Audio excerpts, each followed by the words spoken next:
there is no doubt whatsoever in my mind that UFOs, or at least what the public continues to perceive as UFOs, exist, having been and continue to be cited frequently and consistently across the globe for at least more than 40 years.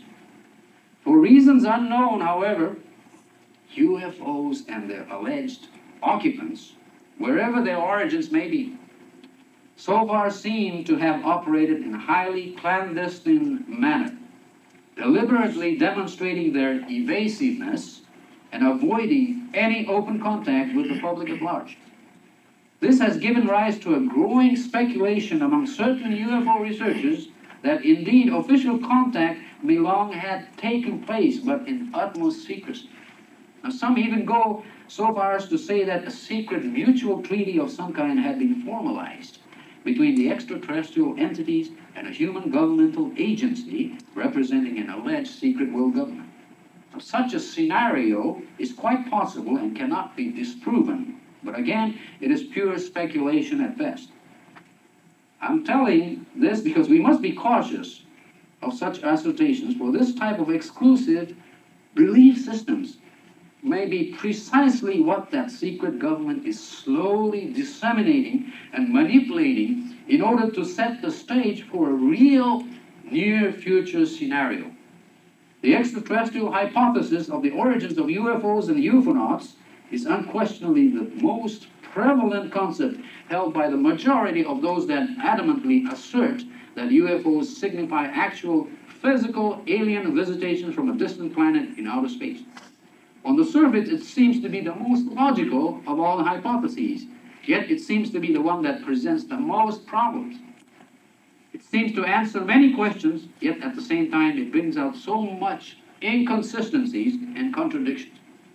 It is my opinion that this exclusive concept that UFOs are unquestionably nut and bolt physical crafts manned by extraterrestrial beings traveling here from a distant planet seems to be the one that is undeniably being promoted and capitalized on by a sinister, quote-unquote, occultic force present in the world at this time. The manipulation of such an exclusive belief system will certainly play, I believe, a major role in a new paradigm shift, as I had mentioned previously, that will be brought upon the world very shortly. I am convinced that UFOs, or at least what the public continues to perceive as UFOs, will play a significant role in bringing about such a paradigm shift. It is my belief that UFOs are somehow linked to a sinister, quote-unquote, occultic force present in the world today that is manipulating a de facto secret world government of a sort, preparing to ingeniously stage a counterfeit extraterrestrial contact landing and to simulate an extraterrestrial threat of invasion in order to urgently and ultimately bring about a delusive, what I call, New World Order. The amazing thing, however, is that the real guiding force behind this staged event may indeed be what could only be described as highly intelligent but deceptive, quote, ultra-dimensional negative entities conveniently materializing in disguise as extraterrestrial, quote, aliens, unquote. Furthermore, I believe that the grand deception, which will be orchestrated will occur concurrently with a rapid series of shocking, incredible events, beginning with a Russia-backed Arab Confederacy's disastrous attempt to invade Israel. And I'm basing some of these from publications such as the Intelligence Digest in Britain. The world will be astounded by the sudden, unexpected move, fully backed by a massive nationalistic military force of a restructured Russian Federation. Although initially cornered into this situation by increased pressure and dexterous power play of the rapidly rising Islamic elements within the Federation. There's a tremendously growing Islamic element within the various republics of the disintegrating, apparently, Soviet Union. Now, this dramatic invasion and the ensuing catastrophic conflagration in the Middle East will immediately be followed by unprecedented, I'm convinced, earthquakes worldwide, and a sudden mysterious, quote unquote, evacuation or, quote unquote, removal, depending upon one's viewpoint, of a segment of the population worldwide, all of which will culminate in an urgent official declaration of a totalitarian type New World Order that will last, I'm convinced, for 7 years upon its inception. The shocking series of events will, needless to say, put millions and millions of people worldwide in absolute stupor for weeks, during which time an ingeniously executed, extremely effective, multi-leveled mind control program will be activated to calm down the stunned populace. The most difficult challenge that will be faced by the leadership in control of the New World Order, which will be initiated at that time, will be how best to explain away these shocking, unprecedented concurrences of events, particularly the unexplained disappearances of a segment of the population worldwide. I believe that at that juncture, a dynamic, charismatic leader who will arise out of EC, the European Community, by then known as the United States of Europe. And I'm convinced that this person is right now existing in Europe. Possibly he's about 29 years old. Who will appear live in a worldwide television news conference and will offer a brilliant explanation to sedate the public. He will ingeniously claim that the incident was a carefully planned, massive, extraterrestrial, quote-unquote, abductions operation necessary for the temporary removal and relocation of certain undesirable, uncooperative sector of society whose continued presence therein would hamper the realization of global transformation into a true, quote-unquote, new age. The extraterrestrials, then, would offer assistance in bringing the world into a new paradigm shift. Somehow, the public will be convinced and will accept his explanation, at which point he will announce that he will assume the leadership of the New World Order. By the way, an effective mind control system is no longer confined to the realm of science fiction. The government's mind control research and ongoing experiments thought to be conducted covertly may have some significant military application. Although it was in Russia that the first practical applications of parapsychological researches were demonstrated that led to initial Russian dominance in psychotronics. The United States government-sponsored researchers seem to have wasted no time in securing close collaboration from many of such Russian experts and subsequently opening up newer areas in strategic application. The United States Naval Research Laboratory, in particular, seems to have a parapsychology research unit. There's no question about it, that coordinates its research activities with DARPA, which is the Defense Advanced Research Projects Agency. It is my understanding that some of their activities conducted under the auspices of the Office of Naval Intelligence are being held at locations such as at Area 51. ELF, which is the extreme low frequency or extra low frequency wave emitting devices, are here. Scalar machines, electromagnetic beam weapons, and highly defined hologramic projections are just a few examples of the many new types of mind control weaponry that the government seems to have developed in the past 3 decades or so. Numerous researches on special types of hallucinatory and memory tampering drugs are part of a growing, quote-unquote, arsenal that the United States Naval Intelligence boasts to have developed in its own parapsychology mind control unit. And let me read just a couple of information that I just received a few days ago. There's now a radio-hypnotic intracerebral control. I'm assuming what this is. This calls for the implantation of a very small electronic micro-radio receiver. It acts as a stimulator which will stimulate a muscle or electronic brain response. This can set off a hypno-program given in the victim or subject, which would elicit a preconditioned behavior. Another thing is the EDOM, electronic dissolution of memory. Calls for remotely controlled production within the brain of acidic choline which blocks transmission of nerve impulses in the brain, which results in a sort of selective amnesia. In the hands of certain units within the intelligence community, both of these methods were and are, even right now, widely used. Government-sponsored genetics researchers and biotechnology experts at New Mexico's Los Alamos National Laboratory are said to be conducting in-depth studies not only on the total effects of mind control upon human behavioral patterns, but also on its possible applications relative to such areas as genetic engineering and exploration of the human genome. A large underground genetics laboratory is thought to be located just outside of Dulce, New Mexico, a tiny town in the midst of Jicarilla Apache Indian reservations located about 95 miles northwest of Los Alamos and 100 miles east of Highway 666. The only stretch of highway in the United States with that designation, Highway 666. And the only highway that links the 4 states of Arizona, New Mexico, Colorado, and Utah. Perhaps it may just be a pure coincidence that this highway, befittingly named Highway 666, the only stretch of highway in the United States with that name, which originates in southeast Arizona and goes up north, cuts into northwestern New Mexico right near the Four Corners area, an area that happens to have one of the most consistently concentrated UFO sighting reports in the country since 1947, Four Corners area. Rumors even abound that a mysterious craft of unknown origin had crash-landed in 1948 near Aztec, which is a small town located roughly midway between Dulce and Highway 666.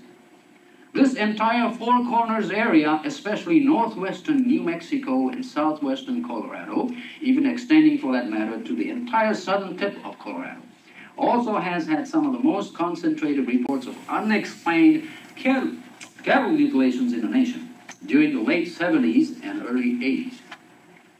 Was something covertly taking place in those areas? I believe so.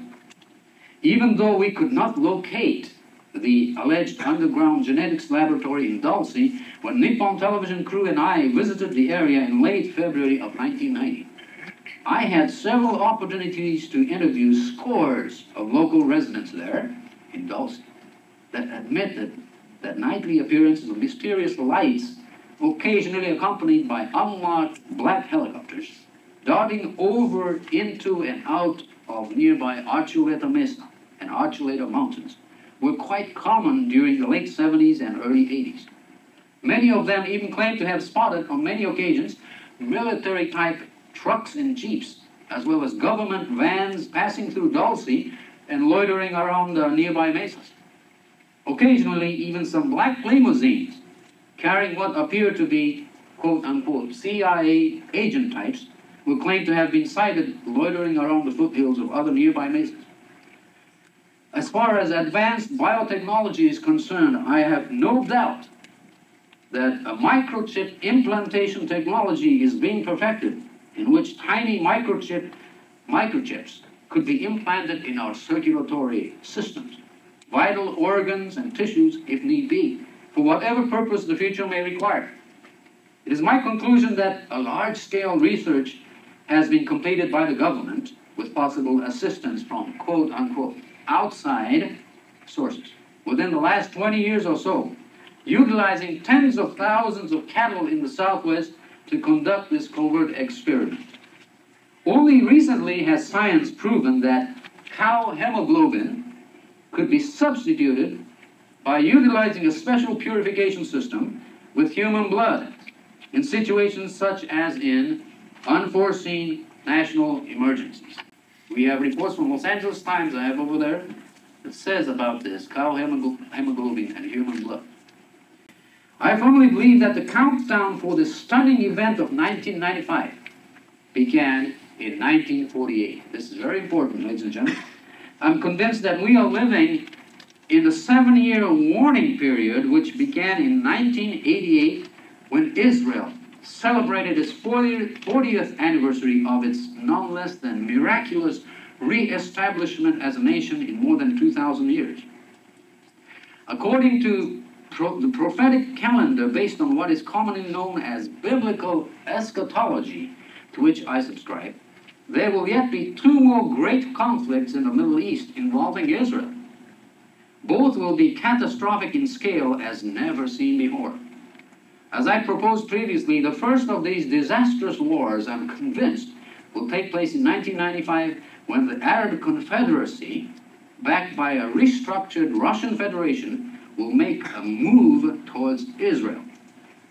The second war, known as the Battle of Armageddon, will take place, I believe, 7 years later when what will then be known as the Far East Confederacy challenges the power axis of Europe-controlled New World Order by marching towards the Middle East with an immense, formidable army never seen before in the history of mankind. The reason for this rapid conclusion, by the way, to the so-called Persian Gulf War of early 1991 this year was none other. This is the only reason that this war took place, Persian Gulf crisis, was none other than to expedite the conditions and create an atmosphere conducive to a temporary Arab-Israeli peace treaty, which will definitely be signed, perhaps as early as 1992. I do not consider the Iraqi invasion of Kuwait and the subsequent Persian Gulf War to have been a significant Middle East war, simply because Israel was not involved militarily. There have only been 4 Middle East wars so far in which Israel was involved militarily. And please take a note of this. Those took place only in 1948, 1956, 1967, and 1973. The next Middle East war involving Israel will be, and I'm saying this with confidence, in the fall of 1995, as I stated, and possibly around the time of the celebration of the Jewish feast of what I call the Feast of the Trumpets. It is no coincidence, ladies and gentlemen, that heretofore 4 major waves of UFO sighting reports worldwide took place within the general proximity of each of those specific years, 1948, 1956, 1967, and 1973. The next major wave is due just prior to 1995. A few years prior to that, there will be a pseudo-Middle East peace conference, and an attempt has been made to have this conference already, in which a temporary treaty will be signed. It is quite possible that such a treaty could be signed next year, 1992. It is my understanding that the European community, the EC, will even force Israel to sign the treaty if it had not done so by the end of 1992. Although the so-called scientific community at large seems to have ignored the topic one way or the other, the public's fascination with UFOs as a topic well deserving of more serious study has steadily been on the rise, especially within these last 2 decades or so. Aside from the question of whether or not UFOs could indeed be a manifestation of visitation from such presupposed extraterrestrial civilizations, more people now than ever before seem to be accepting the notion that we may not be alone in this vast universe, that since there are billions and billions of sun-like stars that could support planetary systems, there must consequently be a proportionate number of life-supporting planets out there with a possibility of existence of many advanced civilizations or civilizations in various stages of development. On the surface, this seems to be a very logical thing, very logical thing. Unfortunately, this is merely an assumption right now, only pure conjecture at best, at least for the present time. Yet, there is no doubt whatsoever in my mind that UFOs, or at least what the public continues to perceive as UFOs, exist, having been and continue to be cited frequently and consistently across the globe for at least more than 40 years. For reasons unknown, however, UFOs and their alleged occupants, wherever their origins may be, so far seem to have operated in a highly clandestine manner, deliberately demonstrating their evasiveness and avoiding any open contact with the public at large. This has given rise to a growing speculation among certain UFO researchers that indeed official contact may long have taken place, but in utmost secrecy. Now, some even go so far as to say that a secret mutual treaty of some kind had been formalized between the extraterrestrial entities and a human governmental agency representing an alleged secret world government. Now, such a scenario is quite possible and cannot be disproven, but again, it is pure speculation at best. I'm telling this because we must be cautious of such assertions, for this type of exclusive belief systems may be precisely what that secret government is slowly disseminating and manipulating in order to set the stage for a real near future scenario. The extraterrestrial hypothesis of the origins of UFOs and UFOnauts is unquestionably the most prevalent concept held by the majority of those that adamantly assert that UFOs signify actual physical alien visitations from a distant planet in outer space. On the surface, it seems to be the most logical of all the hypotheses, yet it seems to be the one that presents the most problems. It seems to answer many questions, yet at the same time it brings out so much inconsistencies and contradictions. It is my opinion that this exclusive concept that UFOs are unquestionably nut and bolt physical crafts manned by extraterrestrial beings traveling here from a distant planet seems to be the one that is undeniably being promoted and capitalized on by a sinister, quote-unquote, occultic force present in the world at this time. The manipulation of such an exclusive belief system will certainly play, I believe, a major role in a new paradigm shift, as I had mentioned previously, that will be brought upon the world very shortly. It is no longer an exaggeration to state that such a force has definitely succeeded in penetrating and thereby manipulating such, quote-unquote, spontaneous global movements as the so-called New Age movement, which is rapidly gaining adherents among people of all ages and even religious backgrounds. There definitely seems to exist within the top echelons of the New Age movement an element that zealously advocates a quasi-religious, metaphysical concept that exclusively promotes a belief system in, quote-unquote, cosmic or universal, quote-unquote, consciousness, while encouraging occultic communications with extraterrestrial, quote-unquote, avatars and, quote-unquote, ascended masters, and generally downplaying the need for a traditional Judeo-Christian concept of a personal God.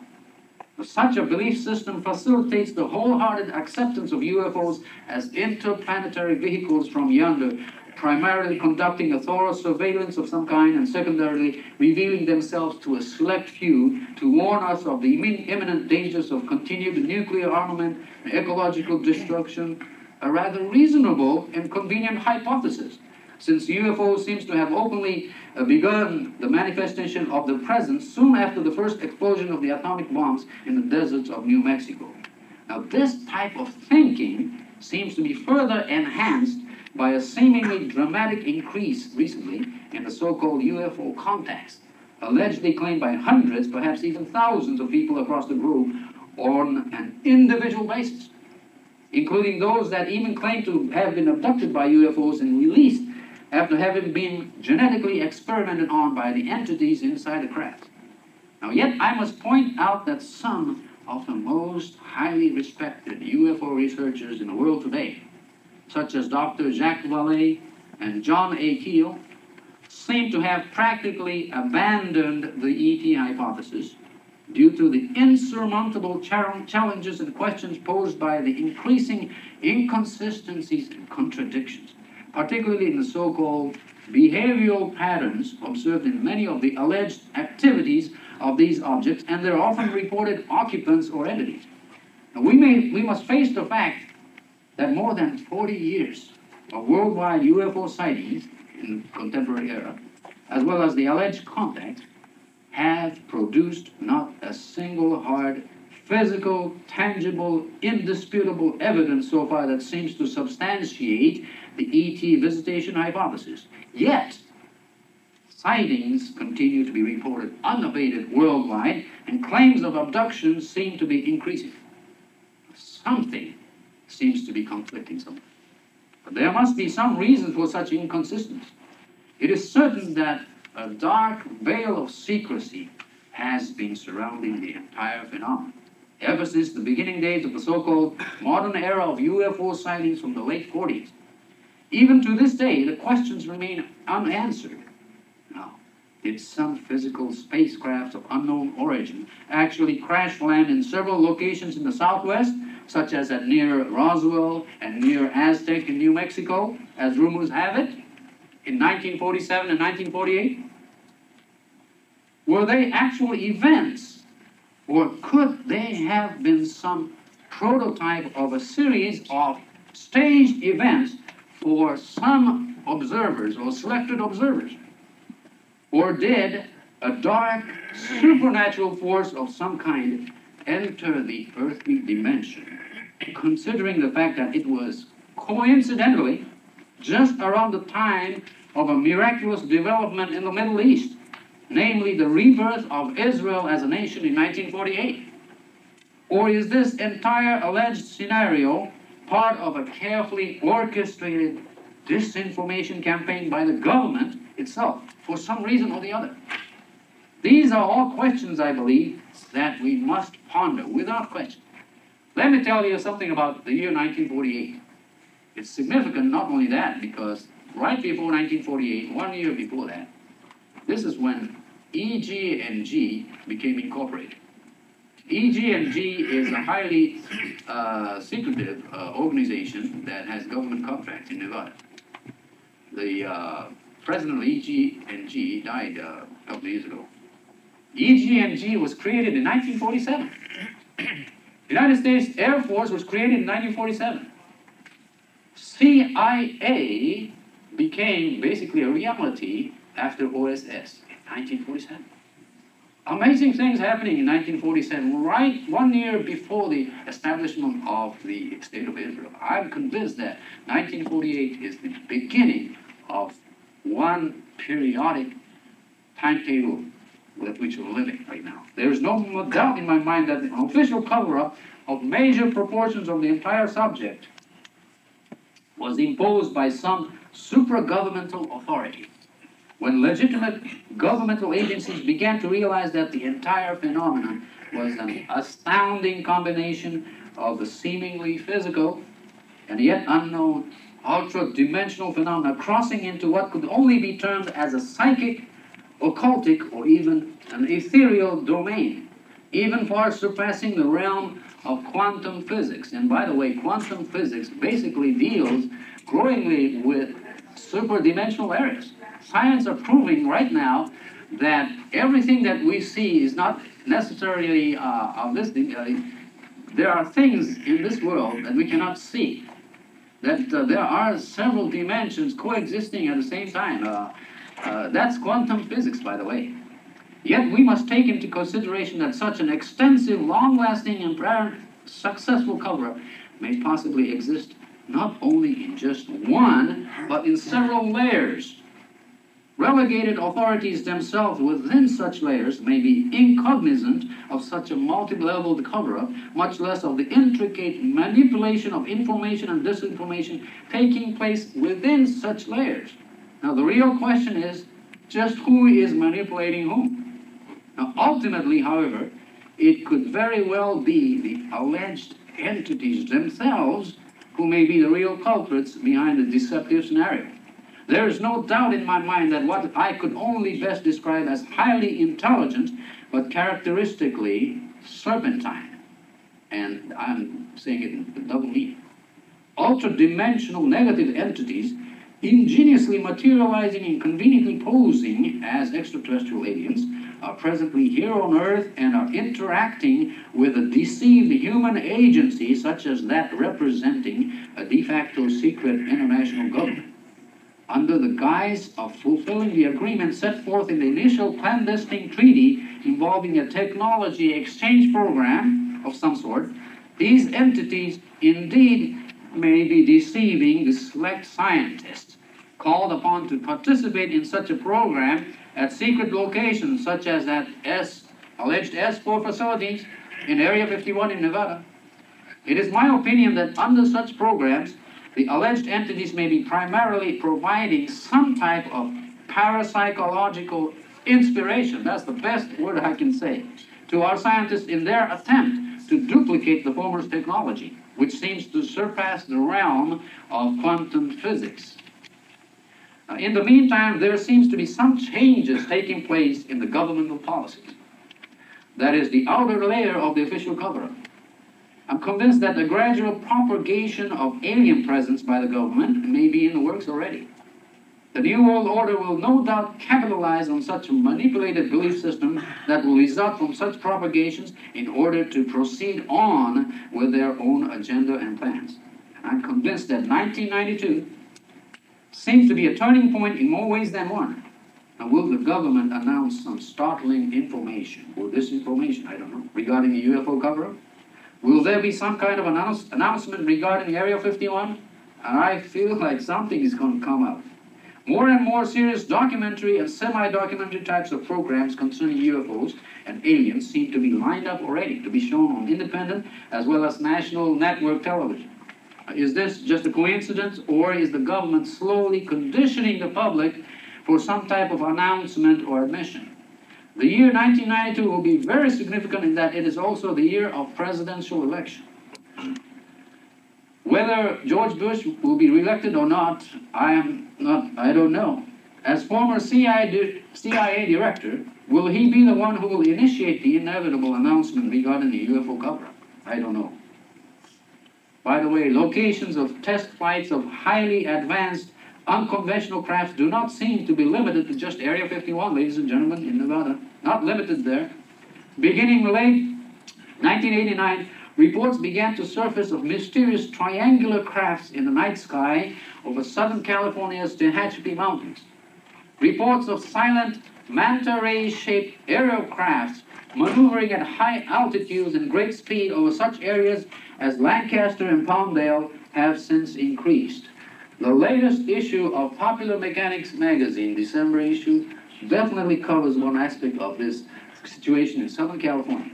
By the way, Southern California is unquestionably one of the most important regions for the nation's aerospace industry. In fact, some of the largest and most sensitive research and development centers in the nation are sprawled across the entire area north and northeast of the Los Angeles Basin, that is to say, north of the San Gabriel Mountains. It stretches east from the foothills of the Tehachapi Mountains range to Palmdale, Lancaster, and Mojave to the north, surrounds the entire expanse of Edwards Air Force Base, and extends northeast all the way to China Lake Naval Weapons Center. A major portion of these areas, needless to say, is located beneath restricted airspace.